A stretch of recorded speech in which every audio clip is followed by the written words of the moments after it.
కీర్తనాద్యారంభము అని చెప్పారు. అంటే స్తోత్రాలతో కీర్తనలతో మీ రోజుని ప్రారంభించండి స్నానం అవ్వగానే అని చెప్పి.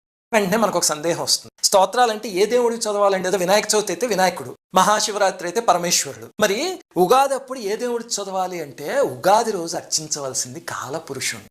సరే, ఇంతకీ ఎలా ఆరాధన చేయాలి? ఆ రోజు పొద్దున్నే మొట్టమొదట వినాయకుడికి పూజ చేసుకోండి, కొత్త సంవత్సరం కాబట్టి.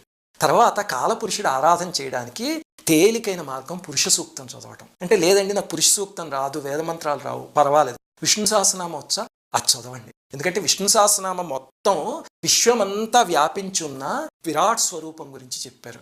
అందులో మీరు కొన్ని చూస్తే భూత భవ్య భవత్ ప్రభు, యుగాధికృత్ యుగావర్తో, అలాగే ఋతు సుదర్శన కాలహ, ఈ మంత్రాలన్నీ ఉంటాయి కదా, అవన్నీ కూడా కాలపురుషుడి గురించి చెప్పినవి. అంటే విష్ణుమూర్తిని విశ్వవ్యాప్తమైన చైతన్యం కింద చెప్పేది విష్ణు సహస్రనామం. అది చదవండి. అది రాదనుకోండి, చక్కగా రికార్డు పెట్టుకుని ఎంఎస్ సుబ్బులక్ష్మి గారు చదివింది అది హాయిగా పూజ చేసుకోండి.